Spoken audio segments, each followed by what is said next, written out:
আজকে সিরাজগঞ্জে নির্বাচনী জনসভায় যোগ দেবেন বিএনপি চেয়ারম্যান তারেক রহমান। এ বিষয়ে আরও জানাতে এই মুহূর্তে আমাদের সাথে যোগ দিচ্ছেন সহকর্মী সাজিরুল সঞ্চয়। সঞ্চয়, শুভ সকাল। তারেক রহমানের আজকে জনসভার আয়োজন কোন জায়গাতে করা হচ্ছে, সেখানকার প্রস্তুতির খবর জানাবেন। সেখানকার যে নেতাকর্মীরা তারা আসলে তারেক রহমানের কাছে কি প্রত্যাশা করছেন, সাথে যারা ভোটার রয়েছেন তাদেরও কি প্রত্যাশা?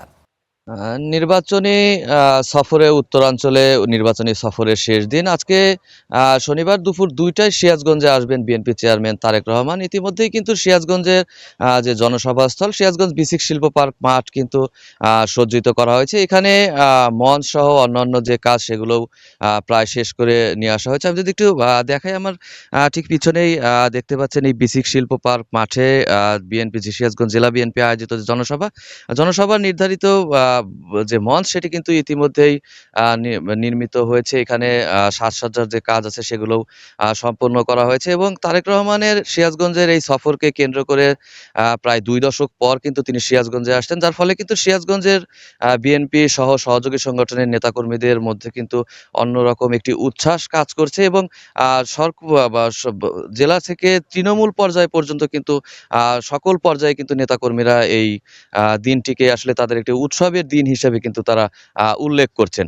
সিরাজগঞ্জের এই আজকের এই নির্বাচনী জনসভায় বিএনপি চেয়ারম্যান সিরাজগঞ্জের যে ৬টি সংসদীয় আসন রয়েছে, এই ৬টি সংসদীয় আসনের যারা বিএনপি মনোনীত সংসদ সদস্য প্রার্থী রয়েছেন ধানের শীষের, তাদেরকে পরিচয় করিয়ে দিবেন। পাশাপাশি পাবনা জেলার যে সংসদীয় আসনগুলো রয়েছে সেই সংসদীয় আসনের যারা প্রার্থী রয়েছে দলটির মনোনীত, তাদেরকে কিন্তু এখানে পরিচয় করিয়ে দেবার কথা আমরা জানতে পেরেছি সিরাজগঞ্জ জেলা বিএনপির সূত্রে। ইতিমধ্যেই কিন্তু গতকাল এবং গত পরশুদিন আমরা এই জনসভাস্থলে বারবার সংবাদ সংগ্রহে এসে যেমনটি দেখেছি, সিরাজগঞ্জ জেলা বিএনপির শীর্ষ নেতৃবৃন্দ, বিএনপি জাতীয় স্থায়ী কমিটির সদস্য ইকবাল হাসান মাহমুদ টুকু সহ জাতীয় এবং স্থানীয় নেতৃবৃন্দ কিন্তু দফায় দফায় জনসভাস্থল পরিদর্শন করেছেন।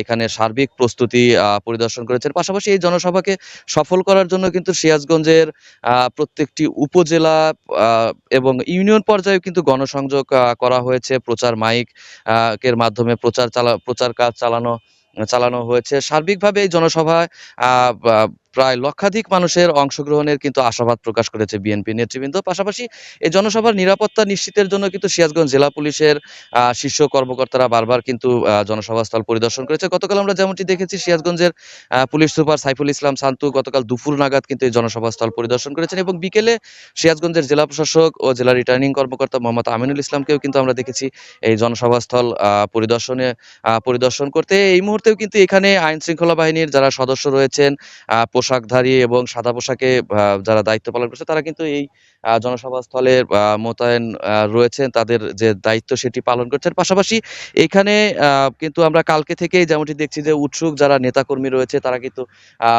দফায় দফায় এই জনসভা মাঠে আসছেন এবং এখানে সর্বশেষ যে পরিস্থিতি সেটি কিন্তু তারা পরিদর্শন করেছেন এবং আমরা যতটুকু জানতে পেরেছি আজকে ঠিক দুপুর ২টা নাগাদ কিন্তু এই জনসভায় বিএনপি চেয়ারম্যান তারেক রহমান উপস্থিত হবেন এবং তিনি সিরাজগঞ্জ বাসীর উদ্দেশ্যে তার যে নির্বাচনী বক্তব্য সেটি কিন্তু উপস্থাপন করবেন। তো এই ছিল সিরাজগঞ্জে বিএনপি চেয়ারম্যান তারেক রহমানের আগমন প্রস্তুতির সর্বশেষ খবর। সঞ্জয়, নিশ্চয়ই তারেক রহমান সিরাজগঞ্জে পৌঁছানোর পরে পরবর্তী যে খবর আপনার মাধ্যমে আমরা দর্শকদের আবারও জানাবো।